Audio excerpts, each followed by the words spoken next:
Welcome back to the show, everybody. This is the Upper Tier Podcast, the football podcast we bring you each and every day. If you could head out to YouTube there, smash that subscribe and bell notification button, and of course, drop a like on the video. We'd really appreciate it. And we'll also be putting up QR codes during the show where you can scan those QR codes, and if you'd like, you can follow us on TikTok. Bit of fun out there with some of the videos and shorts and stuff that we drop similar to the channel. And this is your Sunday mashup, not our usual flavor at all. We normally do the Monday mashup where we review all the weekend's action, but tonight we're doing it on a Sunday, squeezing it in because obviously we have the Liverpool game tomorrow night. They're away to Leeds at Ellen Road, so we'll be working on that basically for our match reaction tomorrow night at 10:15. So you get a double dose today. Earlier today we dropped the Leeds preview and gave our thoughts on a number of Liverpool news articles that have come out and stuff like that. So if you want to check that out, it's up there on the channel. As always, on a daily basis, we're dropping shorts, having fun with all that kind of stuff as well. But we're going to review now all the Premier League action as we do normally on the Monday, but tonight it's Sunday and we're going to do it tonight. Just let you know in the comments. Mark is in there. Mark Forrest, how are you, Mark? Really appreciate the work you're doing for us, sharing out the channel and stuff like that on the other ones. No problem. Worked on big gaming channels, walking the park view. Not going to be an easy game at all. Absolutely not. I don't think we've had too many easy games this season. Maybe the Rangers game and the Bournemouth game earlier in the season comes to mind, and maybe the United game, but not too many. They've all been quite the tough game, and I'm expecting nothing less from Leeds, who you would expect to kind of springboard and bounce back from that poor defeat to Crystal Palace last weekend. So it isn't going to be an easy night. Anything we get there, we're going to have to earn. As I said in the preview, expecting it to be a tight enough game, but we should have too much quality for them. Luis Diaz coming back, sure to give the squad a lift. Hopefully he gets some minutes on the pitch. Thiago back pulling the strings in midfield. Let's see what happens. But let's start off. Let's go into this Premier League review. And boy, what a weekend it is. Does the Premier League ever disappoint? Has to be the greatest league in the world. And it's shown it again this season. And although my own team, Liverpool, are kind of in the mud this season, it's been quite an exciting season to be following as well. So really enjoying it from that point of view when I take off my Liverpool hat and I sit into a neutral position. It's such an exciting league week in, week out. I was saying it earlier in our WhatsApp group. But these are the results that have happened at the weekend, and we'll go down through them. Of course, you can see there, bottom right corner, QR code. If you scan that QR code, it'll bring you straight to our TikTok page if you want to drop us a follow. Really appreciate any support you can give us. But yeah, we're going to go through. Let's go through these results, of course, no less than today's results, but we'll go back to them in a minute. Let's start yesterday lunchtime. Aston Villa 3, Newcastle 0.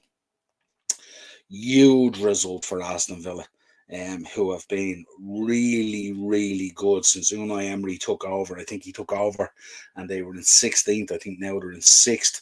An absolute phenomenal season. He has them absolutely pouring. Ollie Watkins, unbelievable at the moment. Incredible. And who would deny them if they got a top 4?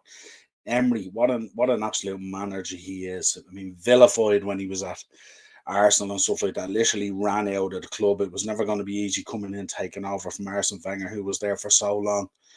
But God, he was given no chance at all with the Arsenal fans at all. And now look what's happening at the moment. And boy, God, a lot of Arsenal fans out there will give their right arm to have Unai Emery back at the moment.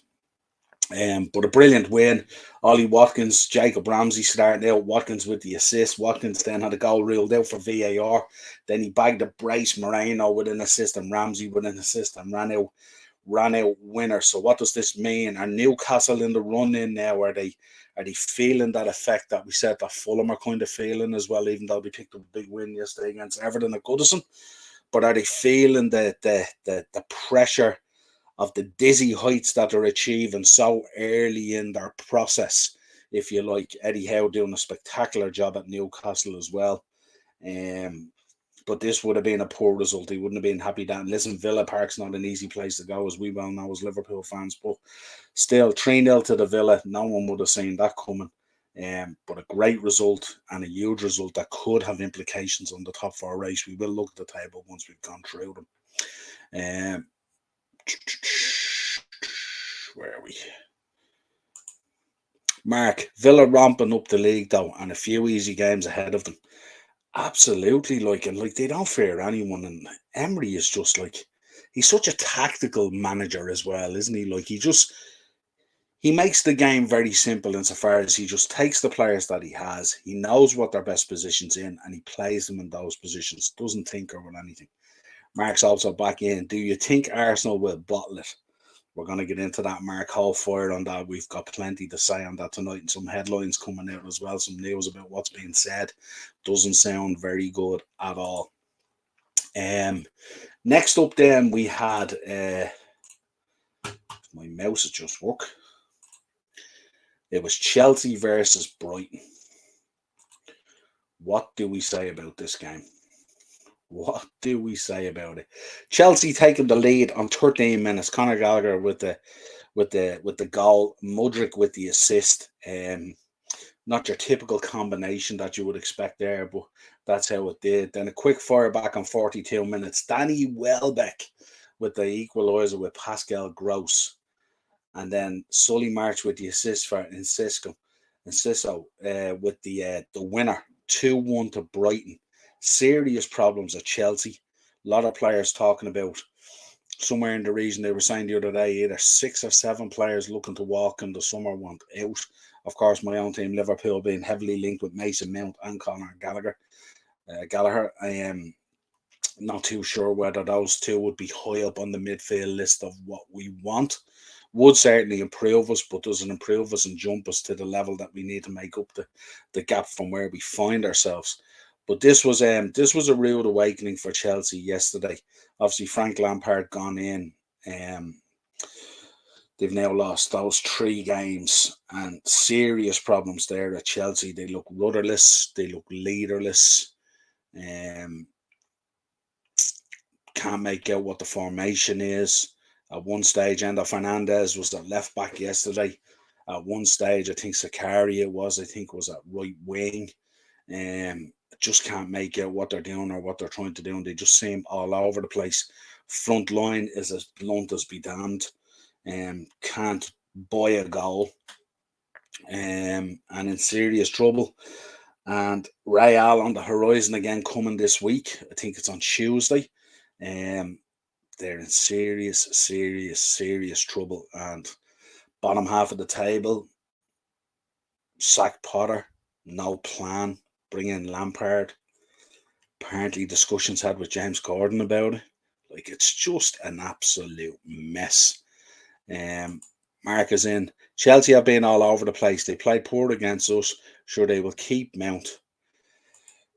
Hopefully, hopefully that would be the plan. But also we have to give props. I mean, it's very easy when we talk about these games that we talk about how poor Chelsea are, and of course they've made some key signings and they have some really good talent there and stuff like that.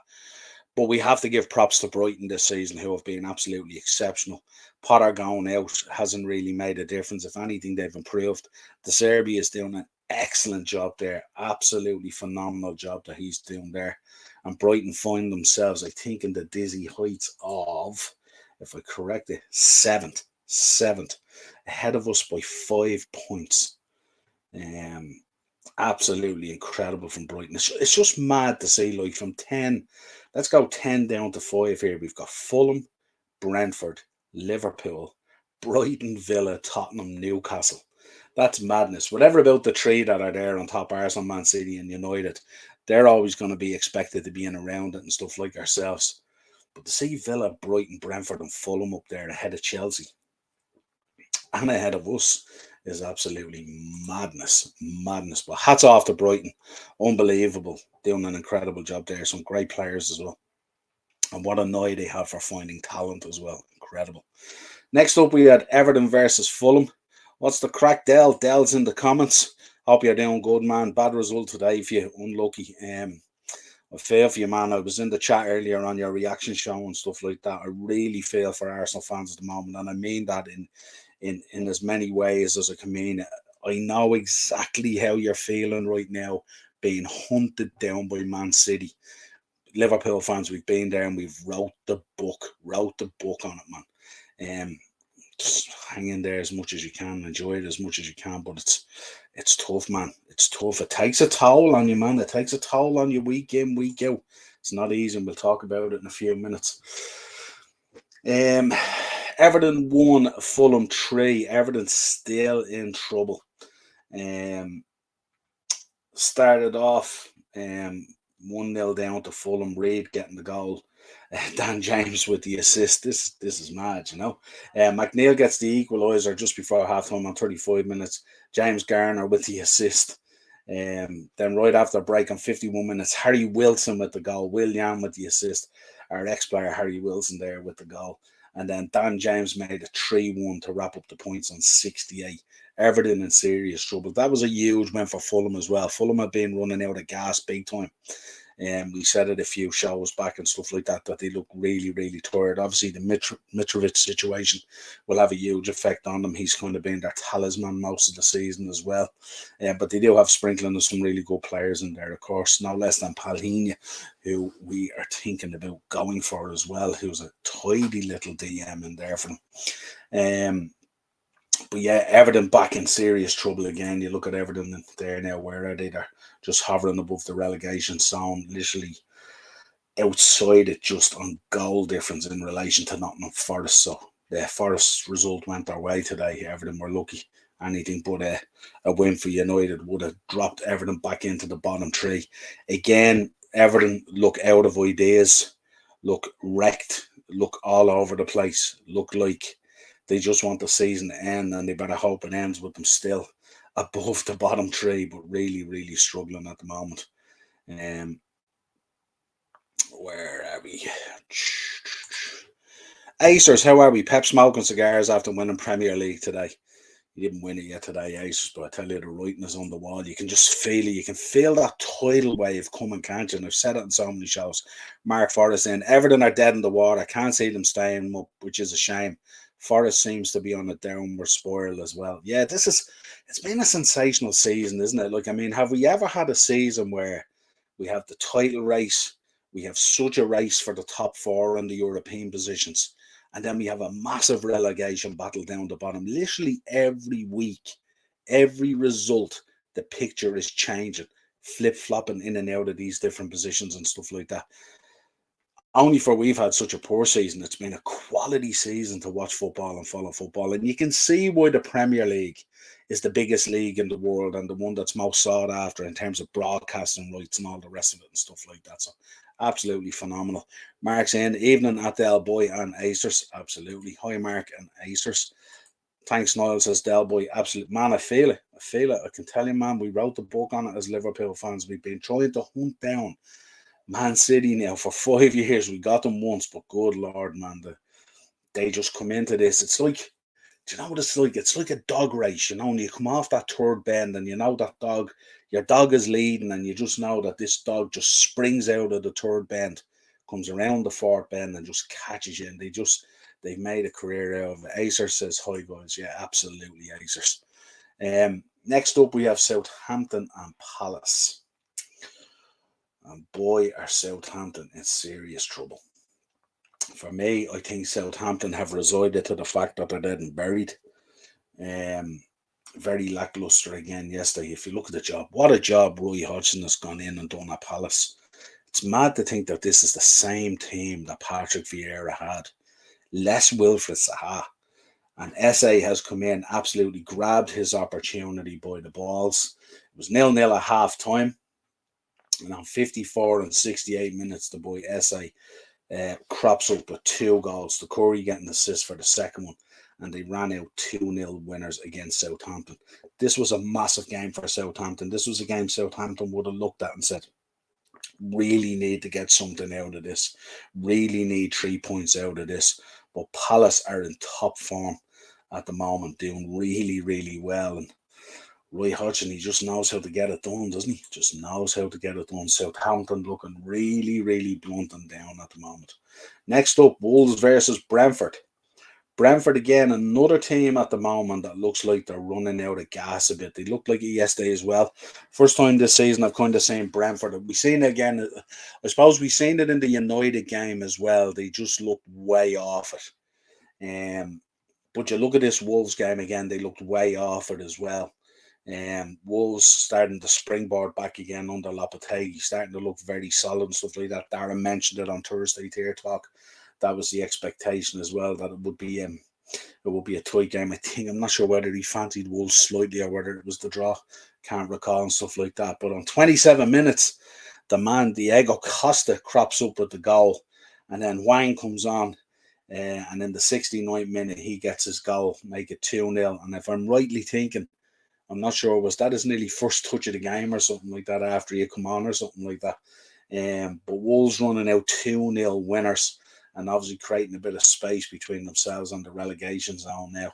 Wolves now up to 13th on 34 points. So they've put, 7 points between themselves and the relegation zone. So they should be fine at this stage. Shouldn't be a problem for Wolves.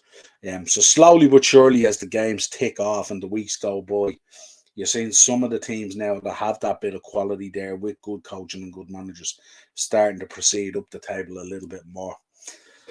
That's why Leicester's in so much trouble, I think. But yeah, that was Wolves versus Brentford. Then the evening game was Man City. Man City versus Leicester. What can we say about this? Man City were in total control of this game. The game looked dead and buried after 13 minutes. Early goal on after 5 minutes. John Stones, Rodri with the assist. 13 minutes, Erling Haaland with a penalty, and God help anyone who tried to take that ball off Erling Haaland when there's a penalty. And on 25, he grabs a second one to make it 3-0. Kevin De Bruyne with the assist. On 75 minutes, half-time went in 3-0, looked all dead and buried. Of course, then Pep starts making changes, and then it gets a little bit kind of interesting. Ian Acho, of course, one of Darren's favourites as well, really likes the boy as well, made it 3-1, and it got a little bit tense at that stage then after the changes had been made. And people were even saying, some people were saying today that kind of they were a little bit lucky as well because Leicester had a couple of chances. And I'm not too sure about making the changes and why it happened. I don't know. Was he worried about the Bayern game coming up or something like that? Would that be the case? It was a strange one. But Erling Haaland, what a season he's having. And Pep, these boys, they just know how to get the job done, don't they? When they get into this part of the season, huge win for them. Let's take some comments. Very unpredictable season, absolutely, Mark. Henry, no need to apologise, man. Always here, all good, man. What's the crack? And Mark's in, you will be, Henry. How was your food? Hi, Chad. Yummy, Mark. Can't catch a break. Absolutely. And Mark's in, Man City are a powerhouse and will only get worse. Yeah, absolutely. I can hop on, Niall, if you want to drop the link. Not at the moment, Henry. It's just a quick one tonight, or just because I have to get off of things to do. So I just wanted to drop this because I can't do a show tomorrow. But we're steaming through it here anyway. But appreciate you on the comments and stuff. Next up, then we go into Sunday, and it was West Ham versus Arsenal. What do we make of this, chat? This is crazy. Now, listen, we did say a few weeks ago that when you look at these run-ins and when you assess these run-ins, points may not necessarily be dropped where you would expect. And I think I even made the point on one of the shows with Darren. I made the point that it might not even come down to the game at the Etihad, because that's how relentless City are. But this was an interesting one. I mean, Arsenal after 10 minutes were cruising 2-0 up. Jesus with the first one on 7 minutes. Ben White with the assist. Odegaard with the second one. Martinelli with the assist. But then just an absolute capitulation again by Arsenal. I did put up a short saying they crumbled again 2 weeks on the trot, being so strong and in such strong positions. And they must look back on this week and think 4 points dropped. How the hell did they drop those 4 points? But the talk coming out, I mean, it's really interesting at the moment. You look at the talk that's coming out. I looked at Mikel Arteta after the game. Mikel Arteta was concerned about the mentality of the team at the moment. That's what he thinks the issue is. And it is the mentality of the team. And he made the point, he said, there was another moment where you can go 3-1 up after 50 minutes, obviously talking about the penalty as well. And the game is probably over. Then 2 minutes later, you can see the goal. And that's similar. Like, I mean, listen, this was a carbon copy of Liverpool and stuff like that, you know? And he says we needed that ruthless mindset in that moment to go and kill the team. When the team is there for the killing, you have to kill it. Today, we haven't done it. When you don't do that in the Premier League, at some stage, you're going to turn around and have some momentum. Absolutely. And then Martin Odegaard came out as well. Martin Odegaard was saying Arsenal were doing stupid things with the ball against West Ham. They absolutely were doing stupid things. And nothing more so than you, Martin Odegaard, who you'll notice today tried a couple of those kind of no-look reverse passes into the box that absolutely found no one, just wasteful in possession and stuff like that. So that's part of where it lies, you know. But what do we think about this chat now? What are we thinking of this title race? Are we thinking City? I mean, what is it now? 4 points in the difference. City with a game in hand, plus they have the Etihad game. It's hard to look beyond City at this stage. I was listening to some Arsenal fans today on doing content and stuff like that. They're really, really down about it, and to have pushed so hard and to have looked so good all season. And look, we know. Look, Liverpool fans, we were 12 minutes away from winning the league last season. 12 minutes. Look at the effort we put in last year and get nothing out of it. And you know, a great man once said, first is everything and second is nothing. You know, don't forget that. Um,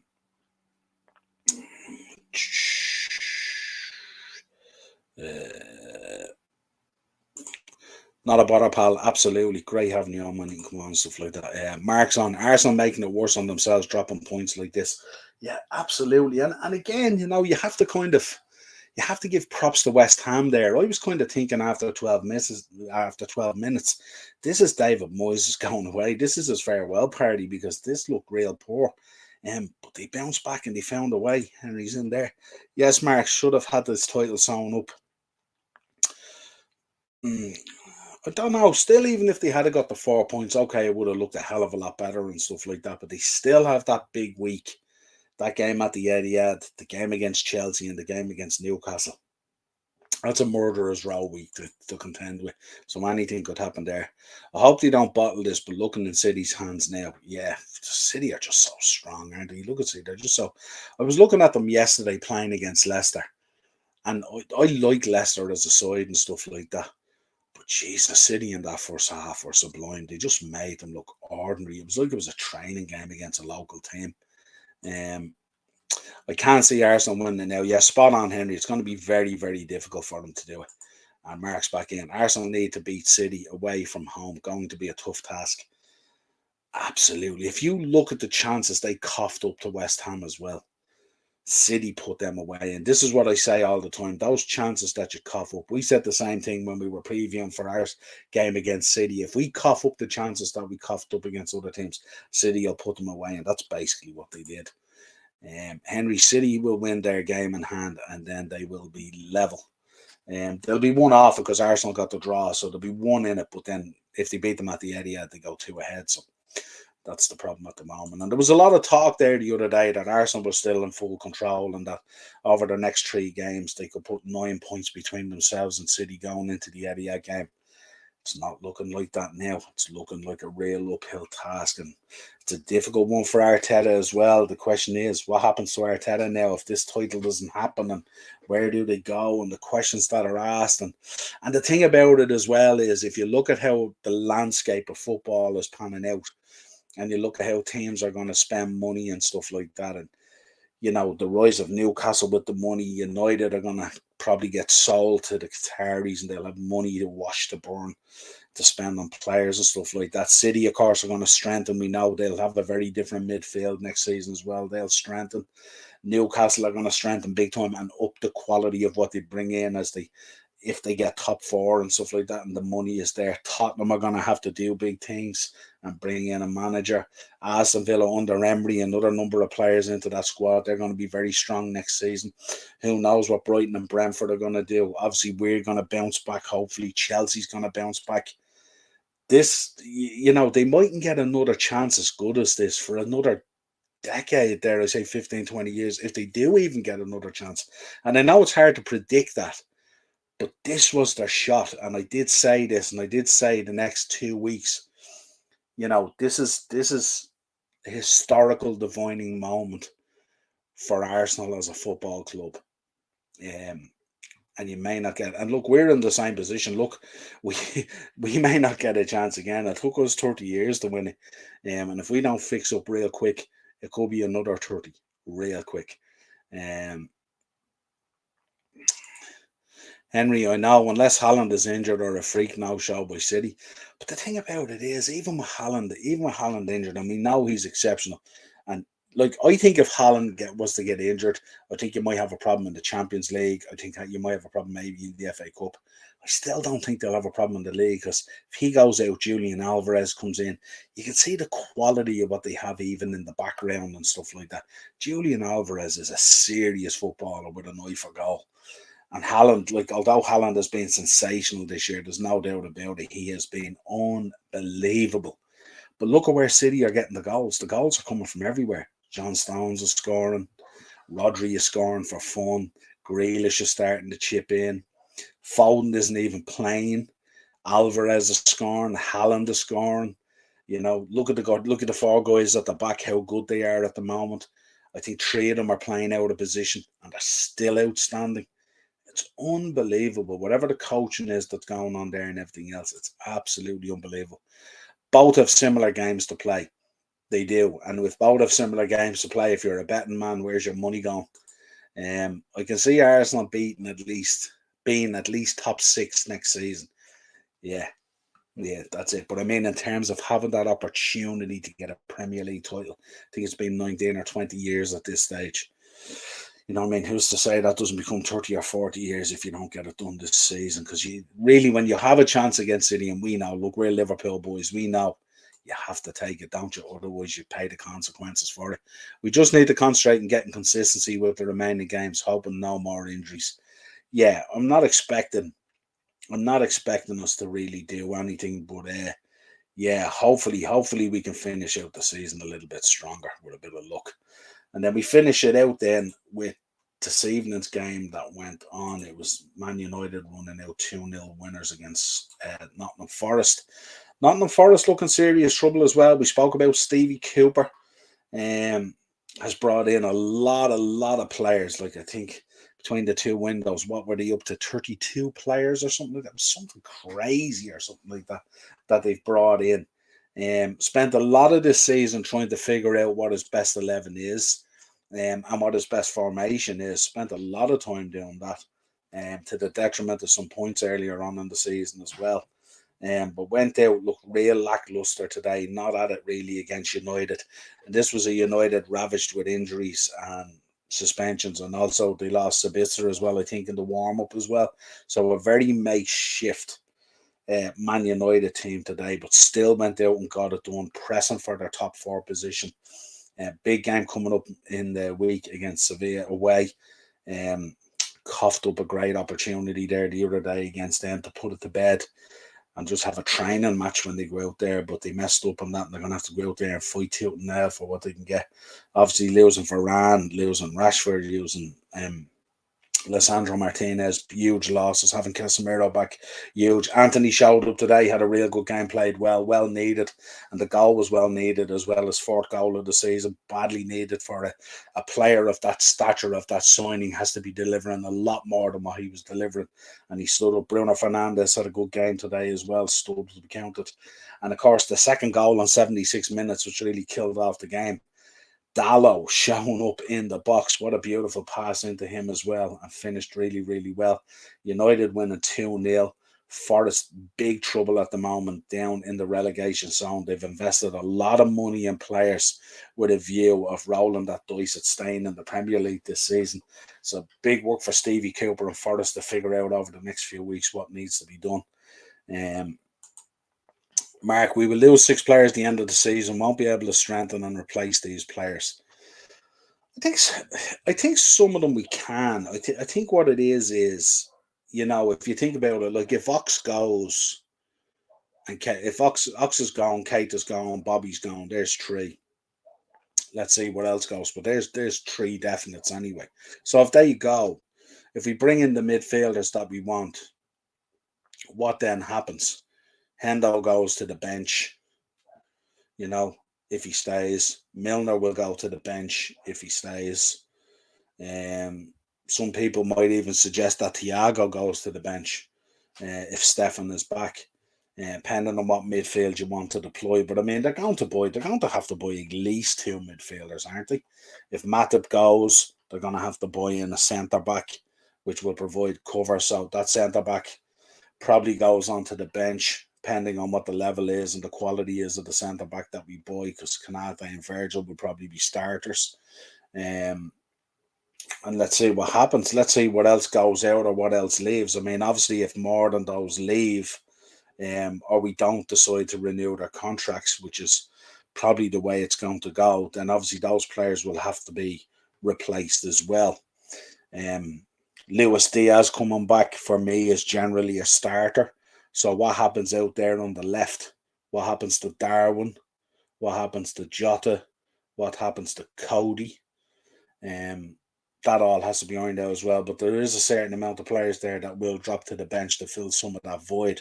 But we do need to bring in, I think, 5 or 6 players. Whether we'll do it in one window or not, I doubt. But it depends on what we go for. You know, if you go for if you're going for the level of a Yuri Tillemans, whether you agree with it or don't agree with it, he comes in on a free. If you're interested in bringing in a Rabiot, he would come in on a free. If you can get over the contractual stuff with his mother, who's his agent apparently.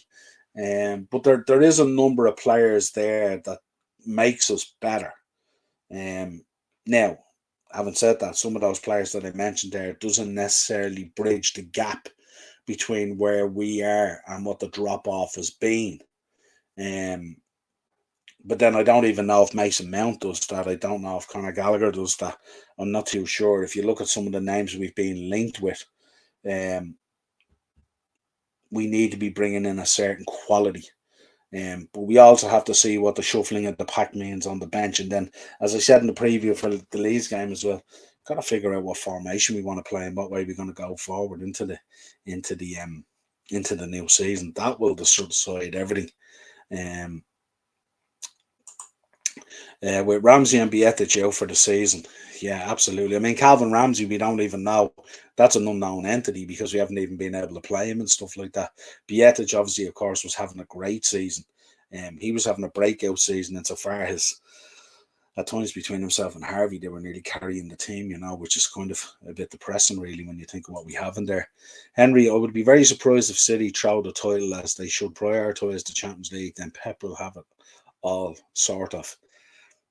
Pep's not going to prioritise that. And Pep wants to win everything. If you look at Pep plays his strongest teams he can in the Carabao Cup, in the FA Cup. He stands on the sideline when City are 5 and 6-0 up, and he's pushing them forward to get more goals.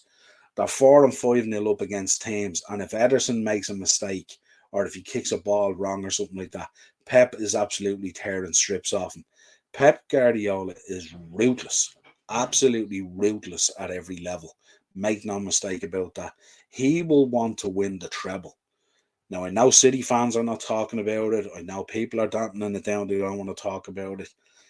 And it might be a stretch too much, even for a team as great as City. But don't be surprised at the end of the season. Do not be surprised. They are in a fantastic position. They've a lot of big games ahead, but they are absolutely ruthless, and who would back against them? Mark saying Man United having a good season, but not the greatest team. Absolutely. I mean, most Man United fans, if they're being honest, will tell you that Project Ten Hag is way ahead of itself in what they've achieved so far this season. Obviously, the Carabao Cup in the bag, still in the FA Cup, and still chasing the Europa League and stuff like that. So that's an amazing season for Ten Hag coming in with what he's had to do and stuff like that. And again, they've had their fair share of injuries at times and stuff like that as well, and also suspensions. Casemiro's been in and out of the team with sending offs and stuff like that and all. And let's see what happens. They'll strengthen again in the summer, and it's a frightening prospect if they get taken over by Qatar. They're going to be in for everyone. Henry, right, Mark? Yeah, absolutely. Mark, sure, Klopp will settle for mid-range players like he did with Salah. Do you know the funny thing, Mark? I was reading an article the other day, and I don't know whether this is true or not, but I was reading an article. You know, he actually didn't want Salah and Mane, apparently. Apparently, I was reading he wanted Goretzka, I think it was, and Goetze. That's who he wanted in at the time when we were bringing in Mane and Salah. Madness, isn't it? Ramsey not even spoken about. Yes, Fabio Carvalho, lads. Fabio Carvalho. Uh, Ramsey is in Creed at the moment. What else would he be doing? If I was being traded that way and I was on his money, I'd be in Creed too, Henry, wouldn't you? What are you going to do? Sit there looking at lads. Klopp is way too stubborn to change the personnel out to use other players at his disposal. He's going to have to. He's going to have to. I keep on saying this. His hand next season is going to be forced because there's players he's brought in there in the front line where he has spent, dare I say, nearly overspent on the front line, and he's going to have to figure out a way to keep them happy. And the key ace in our hands here to force him to not be as stubborn about the changes is Luis Diaz coming back. Now, of course, that all changes if Mo Salah was the exit the building or Jota was the exit the building. Then it's a different story. I know, absolutely, Henry. But when you have Ten Hag at the helm instead of Ollie, yeah, absolutely. But again, I still would have thought that it would have taken longer. I wouldn't have thought that Lissandro Martinez would have had the effect he would have had straight away with the season he's had. Malacia came in and did a few bits and stuff like that and has kept it competitive against Shaw. Dallo has come in and had a real good season. They've just done some good stuff. They lost Ericsson, which was unlucky and stuff like that, but they've kind of held that midfield together somewhat. But then you look at it, I mean, obviously you can look at these seasons and how they performed, and then you have to talk about, well, the drop off from us, the drop off from Chelsea, and all that kind of thing. Would that have been a factor if it hadn't happened and stuff like that? Henry, I totally agree. You cannot moan and complain. Yeah, absolutely. Absolutely. He's going to have to fix up. I just hope we won't be a mid-table team for long. That depends on what we do this summer. It depends on his attitude and FSG's attitude because we're in a situation there. Me neither. Yeah, we're in a situation where now it's Mark. It's time to fix up. It's time to fix up. I keep on saying it to people. We're going to have to fix up real quick. Because Van Dijk isn't getting any younger, Salah isn't getting any younger, Alisson isn't getting any younger. All these players, we're going to have to fix up real quick. Otherwise, we're going to have to replace bigger players in the squad. And then who's to say if the plan doesn't sit well with these guys this summer, are they going to turn around and go like Salah, I'm out of here. I'm not interested in a 3-year rebuild. At that stage, I'll be 34, 35, whatever it is. Haven't got an appetite for that at all. So good luck. The only other bit of news, guys, I want to bring is Lazio have released some information, and our thoughts and prayers obviously go out to Ciro Immobile, who's been in a car crash, and has hurt. He has back and rib injuries they're reporting, so we hope that the lad is okay and it's not too serious. But just that's a little bit of news I want to bring you that was breaking there. Ciro Immobile, has been involved in a car crash, so our thoughts and prayers go to him and to his family that he's okay and makes a speedy recovery. Mark Forrest, don't bring Mane back. There's a lot of talk about this, isn't it? He's in a serious predicament at Bayern. It's been an absolute disaster. And when you think about it, when you think about him and Genie leaving, and I said it at the time when Mane was leaving, I was thinking, did he not learn anything from Genie, who left, and it's been a disaster? Mane left, it's been a disaster. I keep on saying at times, the grass is not always greener on the other side, you know what I mean, when you think about what you achieved. I get if you're a player and you want to go off and experience a different culture, learn a different language and do all those kind of things and experience your football career on a global type of scale and stuff like that. But just be so sure that the move is the right thing. Have you seen Redemption, the Irish police drama? It's very good. I haven't, Henry, but I will say it. I'm in the middle of watching Kin at the moment. I like some of these crime TV shows. So I'm watching Kin at the moment, which is kind of like a tamed down version of Love Hate. But I'll check that one out. I'll put it on the list, Henry. Really, really appreciate it. And Mark Forrest, of course. Oh well, hope he gets better soon. Yeah, absolutely, and he's a cracking player as well. Absolutely cracking player. I'm sure if he's out for a long period of time, Lazio will definitely miss him. Sané was racially abusing him, but you can't hit him. Yeah, it's the whole thing is just so weird, isn't it? It's just I don't know. There's just a lot of stuff going on there at Bayern at the moment. They've had the weirdest season. They get pumped by City. Nagelsmann out of the building. So much stuff going on at the moment. And Mark gives me blue lights on BBC Two. Yeah, I'll check that one out as well, Mark. Absolutely. I'll check all of them out. I love all that kind of stuff. Um, I didn't know the whole story around Mane and Sana. Yeah, absolutely. There's a lot of stuff coming out at the moment now, and this is very, very, very strange. And this ain't gonna sit well. It ain't gonna sit well with people. So let's see how it pans out. And but there's a lot of talk at the moment. Yes, I saw that, Mark. Good stuff, lads. So, lads, that's it. As I said, just a quick Premier League review for the weekend because we haven't got the show tomorrow night. I will be doing a match reaction at 10:15 to the Leeds game. Fingers crossed, touch wood, say a few novenas, sprinkle a bit of holy water, whatever it is that, we show up, put in a real good performance. Like that second half against Arsenal where we suffocated them. That's the kind of Liverpool we want to see. Hopefully we see Luis Diaz with the boots back on tomorrow as well. Comes back and puts in a good shift. And hopefully we pick up no more injuries. We can have a push to the end of the season. Let's see where it takes us. Our expectations are as low as it can be right now. So any kind of result is always a shining light at the moment if we can get something out of these games. Ellen Road, tough place to go. It's been a fabulous weekend for the Premier League with some mad results. West Ham blown the title race open. Forest failing to climb out of the bottom three. Southampton looked like they're sunk. Leicester also in trouble, showed a little bit of heart in the second half, but really in serious trouble. Can Arsenal bounce back?